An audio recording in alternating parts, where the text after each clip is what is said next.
గురూజీ 72 గంటల్లోని ఫోన్లోని అద్భుతమైన జ్యోతిష్య పరిష్కారం చూపిస్తారు. నమ్మండి నమ్మకపోండి, ఇది నిజం. శ్మశాన కాళి రుద్ర చౌడీదేవి ఆరాధకులు నంబర్ 1 వశీకరణ స్పెషలిస్ట్. గురూజీ మనిషి పుట్టుక నుండి చనిపోయే వరకు వచ్చే అన్ని క్లిష్టమైన సమస్యలకు పరిష్కారం ఇక్కడ లభిస్తుంది. విద్య, ఉద్యోగం, వ్యవహారం, స్త్రీ ప్రేమ, పెళ్లి, సంతానం, స్త్రీ పురుష వశీకరణం, భూవశం, భార్యాభర్తల కలహాలు, కోర్టు సమస్యలు, విడాకుల సమస్యలు, చేతబడి, అప్పుల బాధ, ఇంకా మీకు ఎలాంటి సమస్యలు ఉన్నా 72 గంటల్లోనే శాశ్వత పరిష్కారం చేయబడును. జై శ్రీమన్నారాయణ. నేను మీ ఐకాన్ ఆస్ట్రాలజర్ గట్టుపల్లి సురేష్ బాబు. మనకి ఈ యొక్క కొన్ని విషయాలు మనము వింటుంటేనే, ఆలకిస్తుంటేనే, చూస్తుంటేనే అవి మనకి తెలియకుండా ఉండేటువంటివి, కొత్తగా ఉండడం, వింత ప్రవర్తనలు, ఇలా మనకి చాలా మందిలో చూస్తుంటాం. అది మన ఇంట్లో కావచ్చు, పక్కింట్లో కావచ్చు, ఎదురింట్లో కావచ్చు, మనకు తెలిసిన వాళ్ళు కావచ్చు, ఫ్రెండ్స్ కావచ్చు, శ్రేయభిలాషులు కావచ్చు, రిలేషన్స్ కావచ్చు.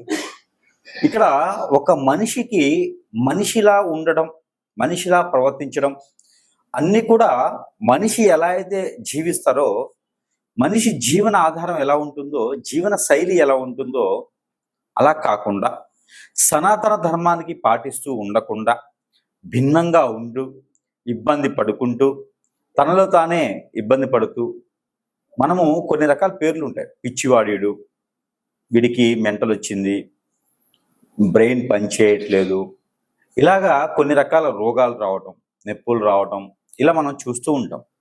మనకు కూడా చాలా అనుభవాలు చూస్తూ ఉంటేనే వస్తూ ఉంటాయి. దానికి తెలిసిన వాళ్ళకైతే సూక్ష్మంగా చూడాలి, తెలియని వాళ్ళైతే లైట్ తీసుకొని ఏం కాదులే అనుకుంటారు. కొంతమంది ఏంటంటే గుళ్ళలోకి వెళ్ళడం, ఏదైనా పూజలు హోమాలు ఉండి చేయించుకోవడం, ఒక్కొక్కరు ఒక్కొక్కలాగా చేస్తూ ఉంటారు అనమాట. దీనికి అంతటికీ కారణం, ఇదంతా ఎందుకు చెప్తున్నాను అంటే కనుక, దీని అంతటికి కారణం ఏంటంటే కనుక, మంచి ఎలా ఉంటుందో చెడు కూడా అలానే ఉంటుంది. ఆ చెడుకు సంబంధించినటువంటి విషయాలలో కొన్ని విషయాలు మనం గమనించినట్లయితే, చేతబడి, హిప్నాటిజం, బ్లాక్ మ్యాజిక్, కాలాజాదు, వశీకరణం, మందు పెట్టడం, ఇలాగా చాలా రకాల పేర్లు ఉంటాయి. యక్షిణి విద్యలు, బాగల్ముఖి, భానుమతి, ఇంకా చెప్పుకుంటూ పోతే స్పిరిట్ అంటారు. కొన్ని స్పిరిట్ ప్రేయర్స్ ఉంటాయి. ఇలాగా చెప్పుకుంటూ పోతూ ఉంటే చాలా రకాలు ఉంటాయి పేర్లు. కాలభైరవుని పూజిత వాళ్ళు అంటారు, ఇలాగా ఇంకా భైరవ పూజలు అంటారు. ఇలా చాలా ఉంటాయి అన్నమాట. అలాగా చెప్పుకుంటూ పోతే బొచ్చుడు ఉంటాయి.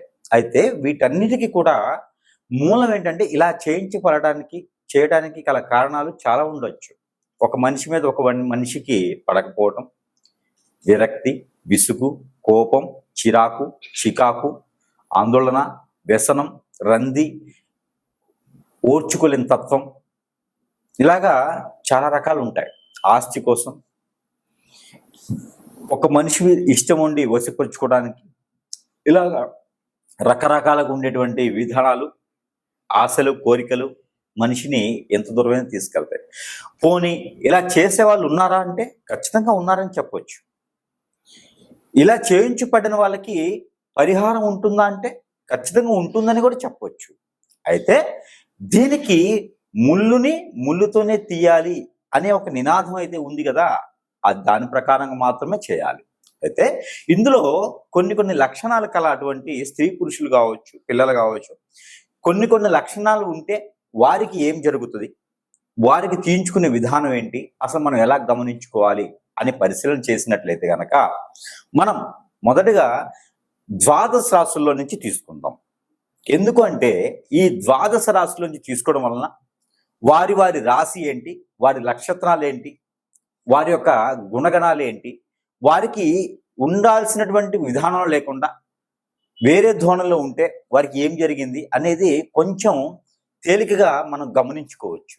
అప్పుడు మనము సమీప దూరంలో ఉన్నటువంటి గురువు దగ్గరికి వెళ్ళటమా, లేదా ఏ ఆలయానికి వెళ్ళటమా, చెప్పేటువంటి పరిహారం ఏంటి చేసుకుంటే మరలా కూడా ఆ వ్యక్తి మనిషి జీవితానికి వచ్చి మరి కూడా జీవితం కొనసాగించేటువంటి అవకాశాలు ఉంటాయి. కాబట్టి ఆ విధంగా కొంచెం చైతన్యం ఇచ్చేదానికైతే మనం చూసినట్లయితే కనుక, ముందుగా మనకి చూసుకున్నట్లయితే అయితే మనకి ముందుగా మనం అనుకున్నట్టుగానే హిప్నాటిజం, బ్లాక్ మ్యాజిక్, వశీకరణం, చేతబడి, అలానే ముందు పెట్టడం, యక్షిణి విద్యలు, బాగలముఖి, భానుమతి, కాలభైరవ, కాళికామాత, ఇంకా స్పిరిట్ ప్రేయర్స్, ఇలా చెప్పుకుంటూ పోతే మంచి కన్నా కూడా చెడు చేసేటువంటి తత్వము, గుణము, చెడు చేసేటువంటి విధానము చాలా ఉన్నాయి.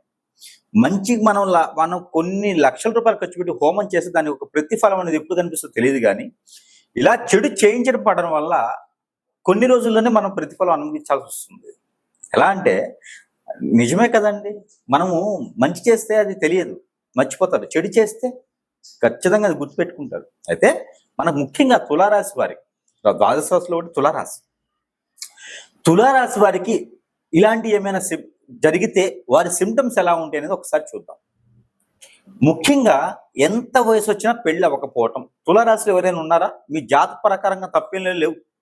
ఏ నక్షత్రం అయినా, ఏ గడిలో ఉన్నా, ఏ లగ్నం అయినా, ఏ రాశిలో ఏ గ్రహం ఉన్నా, దశాంతర దశ లేదున్నా కూడా పెళ్ళిళ్ళు అవుతాయి.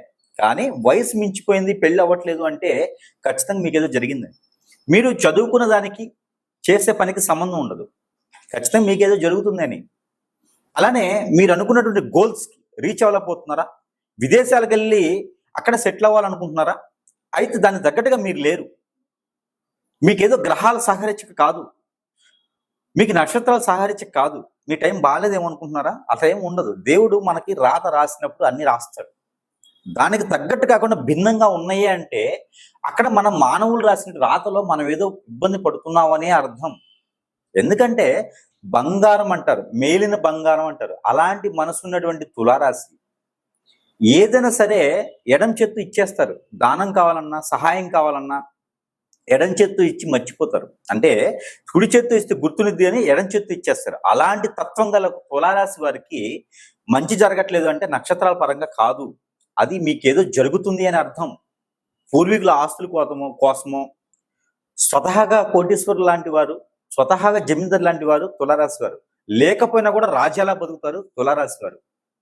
కానీ వారికి ఎదుటి వారికి నచ్చక శ్రేయోభిలాషులే, పక్కనుండేవారే గొయ్యితో వేస్తూ ఉంటారు. లవరే కావచ్చు, ఎవరైనా కావచ్చు, ఊబిలో తోసేస్తూ ఉంటారు. మనం జీవించడం ఇష్టం ఉండదు, నటించడం, తులారాశి నటించదు, జీవిస్తారు. ఆ జీవించడం అనేది ఇంటి వాళ్ళకి నచ్చక ఏదో చేపిస్తుంటారు. దాని ద్వారా మీకు డబ్బులు జేబులు ఎప్పుడు ఉండవు. ఎంతటి ఉన్నత స్థాయిలో చదువుకున్నా కూడా చిరిగిపోయిన బట్టలు వేసుకుని తిరుగుతూ ఉంటారు. ఏంట్రా బాబు ఎంత ఉంది, ఎందుకు ఇలా చేస్తున్నారు అంటారు. మన బాధ మనకే అర్థమైంది, ఇది వరకు తెలియదు. దానికి ఏంటంటే మీకు నక్షత్ర ప్రకారం కాదు, ఏదో చెడు జరుగుతుంది మీలో, ఎవరో ఏదో చేపిస్తున్నారు మీకు.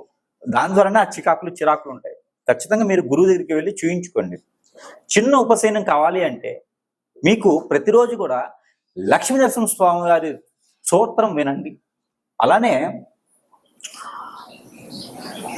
మేడి చెట్టు ఉంటుంది.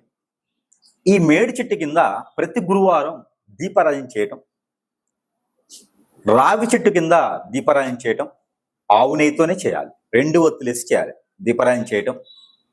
గురువారం రోజున సాయంత్రం 5 రావి చెట్టుకు కానీ వేప చెట్టుకు కానీ ఒక 3 చెంబులు నీళ్లు పోయటం, షుగర్ వేయాలి, అందులో పంచదార వేసి నీళ్లు పోయాలి, బెల్లం కానీ పంచదార కానీ వేసి నీళ్లు పోయటం, ఉదయించే సూర్యునికి నీళ్లు ఆజ్ఞివ్వటం, ఇలాంటివి చేస్తూ ఎండి మిరపకాయలు ఒక 1/2 కిలో, నల్ల నువ్వులు ఒక 1/4 కిలో, తెల్ల ఆవాలు ఒక 1/4 కిలో, నవధాన్యాలు ఒక 1/2 కిలో, ఇవన్నీ కూడా ఒక ఎర్రని వస్త్రం అంటే బ్లౌజ్ పీస్ లాంటి దాంట్లో కట్టేసి, ఈ కట్టేసినటువంటి దాన్ని మీకు దేవుని మందిరం వద్ద ఉంచేసి ఒక 7 రోజుల తర్వాత ఇది మన తల చుట్టూతో 7 సార్లు, తల దగ్గర నుంచి కాలు వరకు 7 సార్లు తీసేసుకొని, దానితో పాటు ఒక 56 రూపాయలు కూడా దిష్టి తీసేసుకొని అవన్నీ కూడా కలిపేసి ఎక్కడైనా పారేటి నీటిలో వేయటం.